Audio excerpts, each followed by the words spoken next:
There you go. So, all right, first question I have for you is, what is one memory of growing up in this church that you will carry with you into the rest of your life? The competitiveness of confirmation class. Oh, yeah? Things got competitive some days, so Yeah, I they just did. remember that. Yeah, that's true. That's true. Did you win?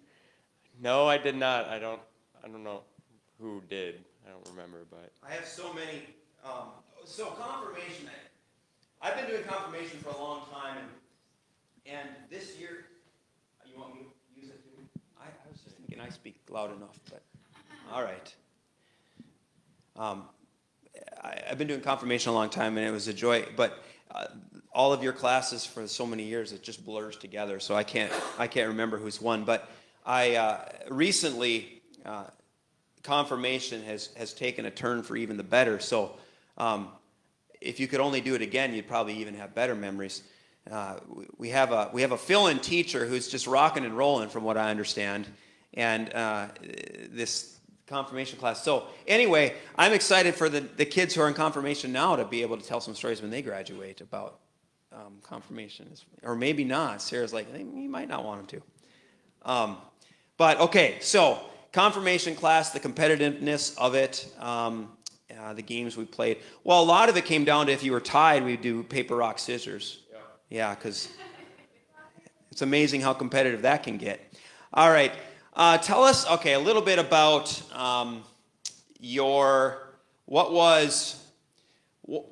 let's get a specific and practical. So you're graduating next week. You're sure about that? pretty sure. You talked to the principal? Yeah. Okay. So every now and then there's a surprise that someone, they walk up there and they're like, we don't have one for you, but you'll have a diploma. Okay, so he'll have a diploma, we expect, next week. And I assume that means your life is as I talked about today, you're going to go into the marketplace of ideas. Well, what ideas are you planning to study, and what will your life look like in the next year? All right. I want to go to NDSU and pursue a degree of mechanical engineering. So lots of ideas there, for sure. I just want to be an engineer when I grow up and learn about all different sorts of techniques and just learn. I'm going to ask more about that, but what got you interested in engineering? Well, I guess growing up, I kind of liked Legos as a kid, was kind of my thing, so I've kind of always liked tinkering and building with them and seeing what I could come up with. So I think it's just been a part of me as a kid. Growing up in high school, I get to work on projects as well, so that helps.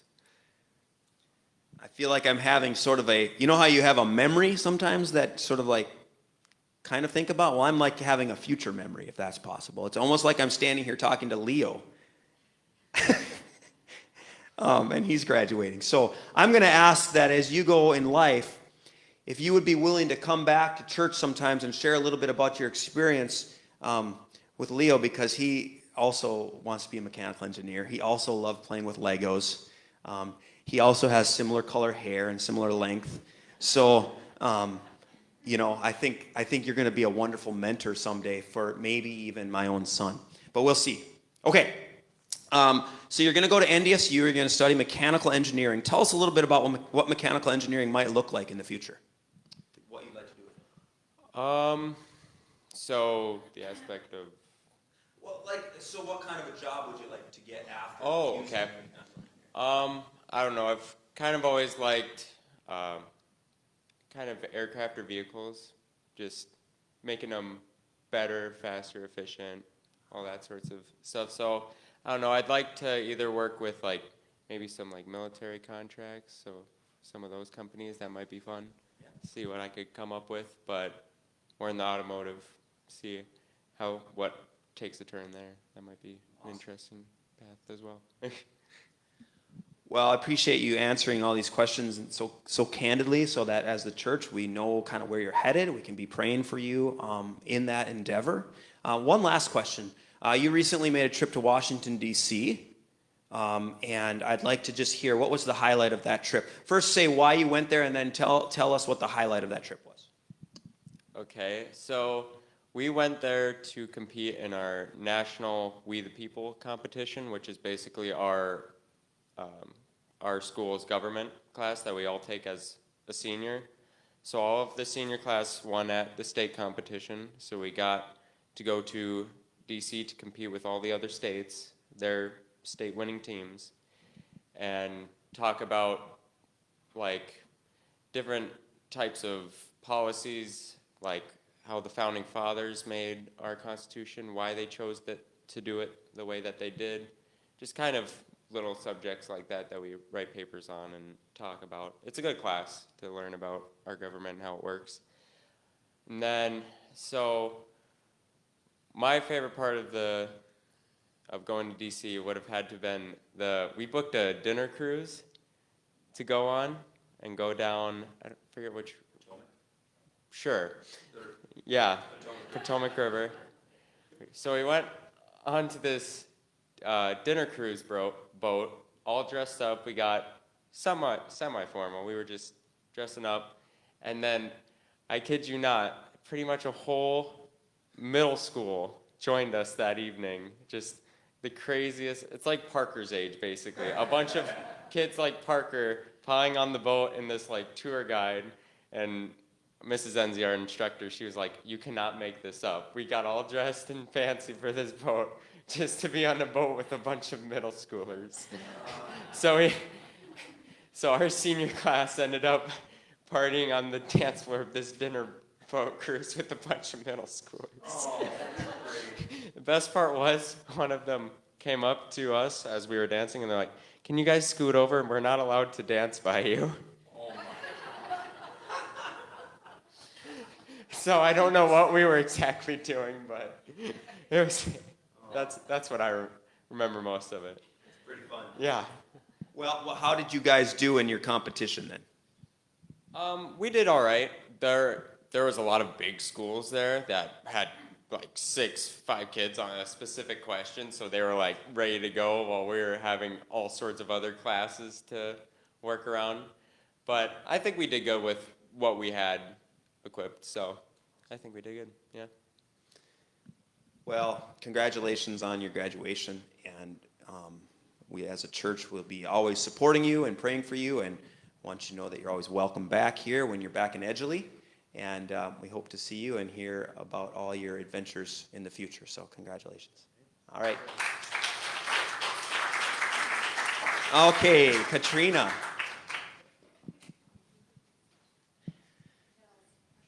No, they're all different actually.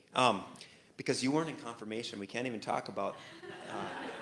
We can't talk about that anything growing up in the church. But what I would like to know first is a little bit about your history with this church.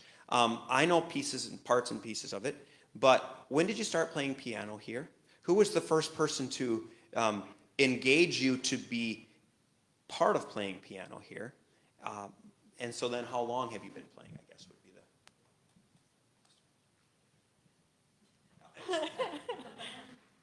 Maybe I don't you don't know the one end that maybe you don't remember remember. Yeah, everything. That's okay, you don't remember all. It's been a while. I would guess around 2000. And that would be probably Jolene and Gina Musland had talked to me about playing. I don't know. It's just been. The reason I asked is I wanted to be able to thank whoever that person was. Thank you. But they would have probably had the greatest influence on that happening. Awesome. 2000, 23 years ago. Around that. Well, I'll age myself. That was the year I graduated from high school. So. Well, I could add a little fun fact on Yeah. aging things. Yeah. So I finally did graduate from college. And it's also my 30-year high school reunion year. So it just took me a little while to get here. So. Well, I've said it to you directly a lot, but I doing what you've done to go back to school. She went to Northern State University. You're by no means old, but you're older than me, I think. Well, like you said, And even I think it would be so difficult to do. So what you've endeavored to do and what you've accomplished and achieved and now graduating from Northern State and opening up a new career field for you is just tremendous. And I just want to commend and congratulate you. This church has been so incredibly blessed by your willingness to share your musical talents, your expertise, your graciousness. I mean that in terms of like, I don't always give you a lot of time to figure out certain songs or something. I'll show up and say, can we play this? And I usually let everyone know. And she figures it out right away. She'll maybe transpose it on the spot and in the moment. And so she's got incredible gift and incredible skills. So tell us now, you graduated from Northern State. What was the degree in? And then tell us what was the most challenging thing about the last several years being in school. Well, it's only been 2 years in school. Several years sounds like a lot. So music education is the degree, and I had 2 years back in the 90s, and so then I just had 2 years to finish here. And as far as challenging, I guess just the whole commitment to it. Just deciding, okay, I'm going to quit my job and go back to school, and questioning if it's the right decision or not. A lot of big changes, and being very uncomfortable in my surroundings. The kids at school were great. They never made me feel old. Actually, it was the professors that would sometimes make comments like, oh, well, you kids don't know what I'm talking about, but surely, Katrina, you know, right? And, it is what it is, but just being involved in the classes,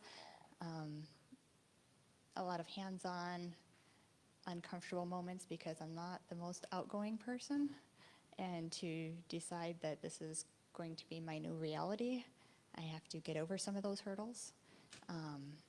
That's been a little bit for me, but I definitely feel that this is something I'm supposed to be doing, and I feel that in another few years I could probably give a pretty good testimony about the life that, in hindsight, I can see a lot of things that have led me to this point.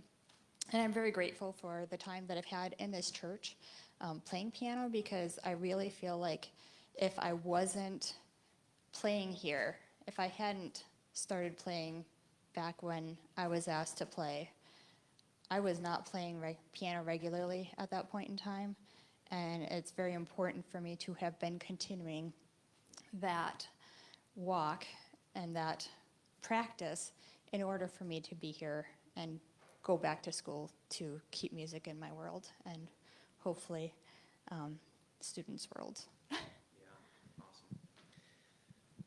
Well, the church, again, yes, the church it's been a pleasure to have you. I hope that even though you have a new path going forward, I hope that Our Redeemers continues to be part of your life, at least on Sunday mornings. But tell us a little bit about what your plans are now that you've graduated. What's next? I am at Cullum Public School for 4 mornings a week right now. And in the fall, I will be pre-K through 12 full-time in Cullum. Wow, well, we are lucky in Cullum, I will say that. But congratulations. So you have a job. The job is all set up and good to go. Wow. So huge step in life. Congratulations, and we wish you the best. You'll be in the prayers of the church, and we just look forward to hearing how things go in the years to come. So let's do a round of applause for her.